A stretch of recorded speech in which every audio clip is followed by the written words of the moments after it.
Living in a student flat can be a bit of a trial. It's never exactly the palace you picture when you imagine moving out on your own for the first time. Right? My girlfriend, now my wife, but back then she was just my girlfriend, and I had moved into this old house that had been split into 2 flats. We were sharing the place with 2 other tenants, and the awkward part was we all had to share 1 bathroom. Just 1. For 4 people. It didn't take long for tension to creep in. First, it seemed manageable enough. Sure, mornings were a bit cramped, and sometimes you bump into someone in the hallway, both of you halfway to the bathroom, silently negotiating who gets the throne first. But what started to nag more than the shared timings was the cleanliness, or at least complaints about it. One of our neighbors, a mature student, older than the rest of us, seemed to have taken it upon herself to be the bathroom police. She was the type who was organized and rule-obsessed, always with a keen eye for mess she could blame on others. The problem was, a lot of the time the mess wasn't there to begin with. But that didn't stop her from leaving little notes on our doors, pointing fingers about how the bathroom was left dirty or sticky, or just unacceptable. The first time I saw one of those notes, I was honestly baffled. The note was pinned on my door like some official warning. Please clean the bathroom after use. It's disgusting. And as I read it, I remember thinking, what the hell? My girlfriend and I always tidy up after ourselves. We made sure everything was wiped down, the sink was clean, the mirror wasn't splattered, and if there was any water on the floor, we dried it right away. I checked with the other neighbor, the one whose door was right next to mine, and he told me she'd pinned the same type of note on her door. She was also baffled because, as far as she could tell, she did her bit. So it felt like a targeted campaign more than anything, like she was out to get us. This started happening more and more often. Each week, there'd be a new little note complaining about the bathroom's state. Sometimes more aggressive, sometimes passive-aggressive. I remember one note that said, "Is it that hard to keep the sink clean, or am I the only one who cares?" Felt petty, but it got under my skin because it was obvious we were being singled out. Meanwhile, the police neighbor rarely cleaned up herself, at least from what I could see. What made it worse was the shared nature of the space. Student flats are notorious for the hear it but not sit kind of tension. We'd never catch her in the act of making a mess, but we were the ones getting blamed. It was like some weird power play in a place where you live too close for comfort and too far from privacy. My girlfriend tried to address it calmly at some point. She knocked on the neighbor's door, trying to talk about the cleaning standards honestly and maybe settle things down. The neighbor only got defensive, accusing us of being careless and inconsiderate.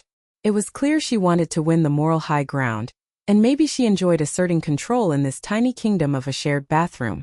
So, every time we used the bathroom, we found ourselves hesitating, being extra careful just so there'd be no excuse for another note.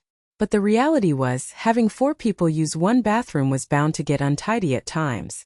It wasn't about us being messy, it was just the wear and tear of shared living. But none of that mattered to her.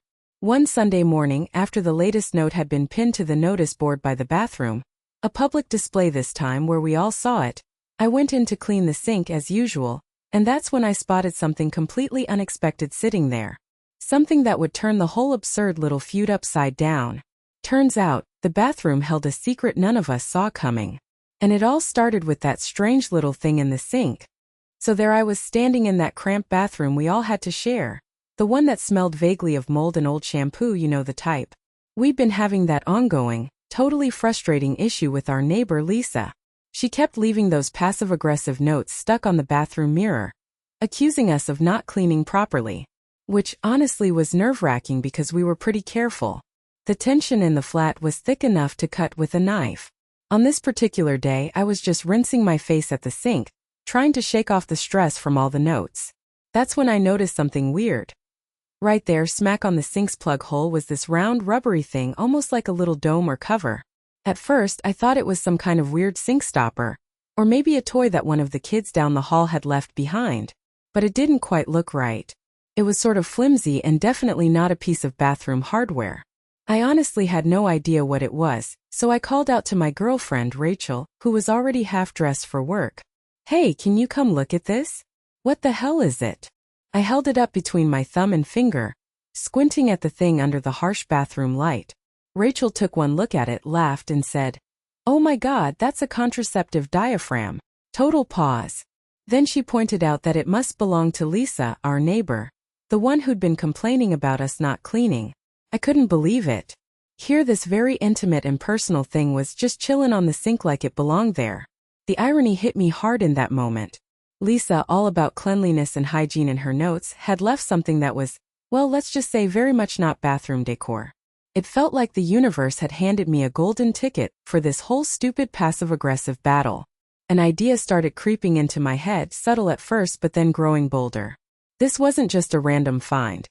It was a chance to reply in a way that'd be impossible to ignore and pretty much unforgettable. I glanced once more at that rubber dome in my hand and felt a smile tug at the corner of my mouth. Maybe this ridiculous little object was exactly the ammunition I needed. With this newfound knowledge, I began plotting how to respond to Lisa's constant barrage of notes.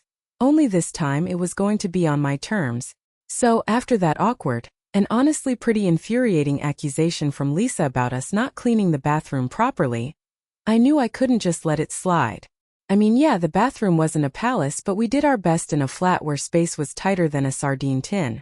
And to have Lisa pointing fingers like that made it feel personal. But instead of losing my cool or starting a shouting match, I decided to take a different route. I waited until she was out, then I slipped on a pair of bright yellow rubber gloves, the ones we all kept in the laundry cupboard, and got to work on a little plan of, let's say, educational justice. Now here's where it gets a bit cheeky. You remember that odd little silicone thing we found tucked away behind the bathroom mirror weeks ago? The contraceptive diaphragm? Yeah, that one. I grabbed it, gave it a quick rinse because I'm not a monster, and headed straight for Lisa's door. I pinned the thing right there, smack in the middle so no one could miss it. But I didn't stop at just leaving her a surprise. No, I wrote a note on a scrap of paper. Nothing angry or passive-aggressive, just a dry little reminder.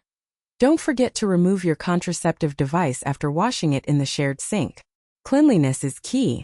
I slipped the note under the diaphragm and made sure it was well stuck on. Then I walked away, trying hard not to grin. Honestly, I wasn't expecting fireworks, just a little chuckle and maybe a bit of embarrassment for Lisa. But what happened next completely threw me. You see, from that day on, the complaints about the bathroom stopped.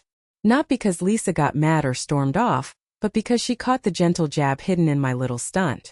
It wasn't mean-spirited, it was a way of saying, hey, we're all sharing this space, so let's keep things fair and clean, without accusing each other. In fact, quite the opposite happened. The atmosphere lightened. Lisa even started chiming in to help tidy up, which was a bit of a shocker to all of us. I guess the way I chose to handle that mess worked better than yelling or slamming doors. Sometimes humor and a sprinkle of cheekiness eased tensions far more than any argument could. Looking back, I realize it wasn't just about getting back at Lisa. It was about reminding us all that living together means seeing each other's quirks and finding ways to ride them out without turning small annoyances into full-blown feuds. And so a shared bathroom once fraught with grumbles and frustration turned into a place where even the most awkward moments could be met with a wink and a smile, rather than a scowl. But as I stood in the hallway, watching Lisa's reaction when she finally spotted my little gift, it hit me. Sometimes the smallest, cleverest acts can change everything in the most unexpected ways. You know, looking back at that whole diaphragm debacle, I can't help but chuckle at how one little unexpected object managed to defuse what could have been a long-term nightmare in our tiny student flat. It's funny how sometimes the stuff you stumble upon, quite literally, can turn a frustrating situation on its head. At the time, the bathroom feud between us and that neighbor felt like it was spiraling out of control. You'd think after a while, people would get used to sharing facilities and just get along. But no, this guy seemed dead set on turning every little thing, every speck of dirt, into a major offense. Our nerves were frayed and honestly tensions were running high. We were all tired students trying to get through exams, not living in some reality TV drama. When I found that diaphragm in the bathroom, yeah, it felt like stumbling upon a secret treasure chest of awkwardness. I remember holding it up and thinking, okay, what on earth do I do with this? The first instinct wasn't really to use it for revenge, but to expose just how ridiculous the situation had become. So that's what we did, we played it smart. Instead of escalating things with dirty words and accusations, we chose subtlety. A little boldness wrapped in humor. It was almost like a silent message. Hey, look what's happening here. Maybe we need to chill. And you know what? It worked better than I ever imagined. The guy backed down, visibly flustered, and the whole tone of our bathroom battles shifted. No more shouting matches or passive-aggressive notes stuck on the mirror. We still kept our space clean, of course, but suddenly it felt more like cohabiting than surviving. That little moment reminded me how sometimes brains really can beat brawn or anger if you just think creatively. Reflecting on that crazy chapter, I guess it taught me a lot about patience and how to deal with people you can't just walk away from. Shared living spaces are full of unspoken rules and hidden tensions, and it's easy to get caught up in the frustration. But throwing cleverness and a pinch of humor into the mix? Now that's the kind of strategy that makes the drama bearable. It's almost like the diaphragm wasn't just a piece of contraceptive equipment. It became a symbol of how we navigated those awkward years. A reminder that sometimes the smallest details can carry the biggest weight, and that handling conflict isn't always about confrontation or compromise, but knowing exactly when and how to turn the tables in your favor. Looking back, I'm just glad the whole thing turned into a memorable story instead of a bitter rivalry. It gave us something to laugh about for years, and honestly, it's one of those ridiculous little moments that shaped how I think about dealing with difficult people and shared challenges. So yeah, that's how a dusty old bathroom, a cranky neighbor, and a surprise discovery came together to teach me a few lessons about life, conflict, and wit.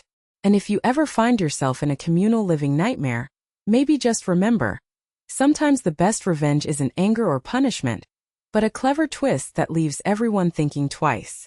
And with all that said, I'll leave you with this: living with others isn't always smooth sailing, but with a bit of unexpected humor and smart thinking, even the toughest situations can take a turn for the better. Now, speaking of managing these kinds of shared living challenges,